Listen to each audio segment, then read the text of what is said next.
और अब बात उत्तर प्रदेश की। बरेली में जुमे की नमाज के बाद हुई हिंसा में तौकीर रजा समेत 55 लोगों की गिरफ्तारी हो चुकी है। इनमें से हिंसा की साजिश रचने वाले तौकीर रजा के करीबियों समेत 28 लोगों को पुलिस ने आज पकड़ा। आज अरेस्ट हुए लोगों में हिंसा का मास्टरमाइंड नदीम भी शामिल है। नदीम तौकीर रजा का राइट हैंड माना जाता है। पुलिस ने उसे शाहजहांपुर से गिरफ्तार किया। नदीम ने ही हिंसा के लिए भीड़ को जुटाया। व्हाट्सएप ग्रुप के जरिए 55 लोगों को भीड़ इकट्ठा करने की जिम्मेदारी दी। अब नदीम और उसके साथियों के खिलाफ नगर निगम का एक्शन भी शुरू हो गया है। बरेली के सिविल लाइन इलाके में तौकीर रजा के संगठन इत्तेहाद मिल्लत काउंसिल के दफ्तर समेत पूरी मार्केट को सील कर दिया गया है। पता चला कि यह मार्केट तौकीर के करीबी डॉक्टर नफीस का है। इसके अलावा तौकीर के करीबी लोगों के 2 होटल भी सीज कर लिए गए हैं। इन दोनों होटल्स में इलीगल कंस्ट्रक्शन किया गया था। आपको बता दें कि 26 सितंबर को आई लव मोहम्मद के पोस्टर को लेकर हजारों लोग अचानक सड़कों पर आ गए थे। बच्चों को आगे करके भीड़ ने पुलिस पर हमला किया था। इसके बाद योगी आदित्यनाथ ने हिंसा करने वालों के खिलाफ सख्त से सख्त एक्शन के निर्देश दिए। योगी आदित्यनाथ ने साफ साफ कहा, पर्व और त्योहारों के मौके पर गड़बड़ी करने वालों को बख्शा नहीं जाएगा। ऐसा इलाज होगा कि कई पीढ़ियां याद रखेंगी। कुछ लोग हैं जिनको शांति अच्छी नहीं लगती, कल्याण अच्छा नहीं लगता। जब भी कोई हिंदू पर्व और त्योहार आता है उनको गर्मी आने लगती है और उनकी गर्मी को शांत करने के लिए हमें डेंटिंग पेंटिंग का सहारा लेना पड़ता है। आस्था अंतःकरण का विषय है, प्रदर्शन का विषय नहीं हो सकता।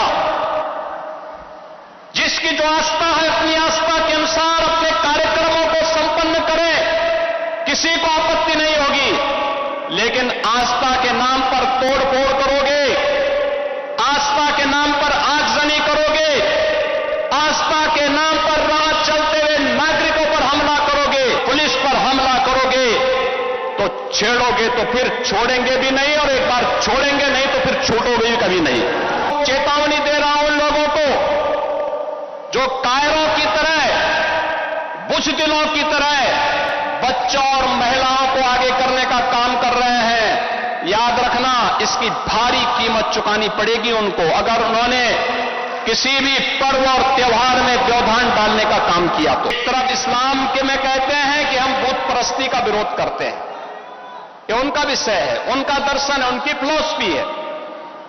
हम तो मूर्ति पूजक हैं। और इस्लाम का अनुयायी कहता है कि हम बुत परस्ती का विरोध करते हैं, उससे वे नफरत करते हैं। और दूसरी तरफ आई लव मोहम्मद कह करके अव्यवस्था और आगजनी तोड़फोड़ का सहारा ले रहे हैं। उन्हें मालूम है ये शारदीय नवरात्रि है, विजयादशमी का पर्व है, और शारदीय नवरात्रि को अगर अव्यवस्था पैदा करोगे, चंड मुंड बनकर के कार्य करोगे तो मां भगवती कभी बर्दाश्त नहीं करने वाली। अराजकता स्वीकार्य नहीं, कतई स्वीकार्य नहीं। हम सम्मान सबको देंगे, सुरक्षा सबको देंगे, लेकिन अगर किसी ने सुरक्षा के साथ खिलवाड़ करने का दुस्साहस किया तो उसको ही नहीं, उसकी कई पीढ़ियों के सामने ऐसी कार्रवाई करेंगे कि उनके लिए एक नजीर बन जाएगा। श्रावस्ती के बाद बलरामपुर में भी योगी ने कहा कि उनकी सरकार किसी के साथ कोई भेदभाव नहीं करती। सरकारी योजनाओं का फायदा सबको मिलता है, लेकिन इसके बाद भी कुछ लोग समाज में जहर घोलने की कोशिश करते हैं तो फिर उन्हें अंजाम भुगतने के लिए तैयार रहना चाहिए। योगी ने कहा जिन्हें जल्दी जहन्नुम जाने का शौक है वही गड़बड़ी करें, क्योंकि उनकी सरकार नर्क का टिकट काटने में देर नहीं करती। जिन्हें विकास अच्छा नहीं लगता है वे कहीं न कहीं विकास में व्यवधान पैदा करते हैं। उत्सव के समय उपद्रव पैदा करना चाहते हैं तो मान करके चलिए कि ये रास्ता उनका सीधे नरक में जाने का होगा। सीधे नरक में जो भी पर्व और त्योहारों में उपद्रव करेगा उसको हम पहले से इस बारे में कह देंगे कि उसको बिना मांगे जहन्नुम में जाने का टिकट हम काट करके दिला देंगे।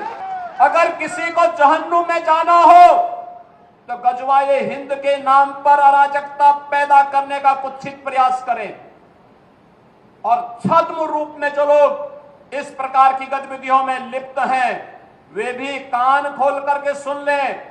देर सवेर छांगुर जैसे हाल तो उनके भी होने ही हैं।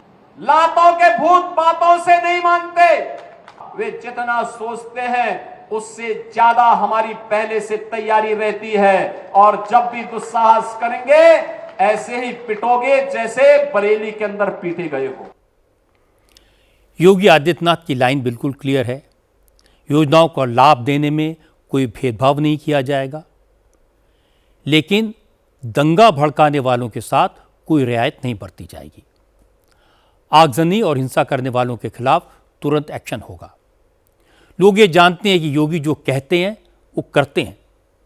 इसके बावजूद अगर कोई गलत हरकत करता है, पुलिस को गुमराह करता है, पत्थर चलाता है, गोलियां चलाता है, दंगे भड़काता है, तो उसे खामियाजा भुगतने के लिए तैयार रहना चाहिए।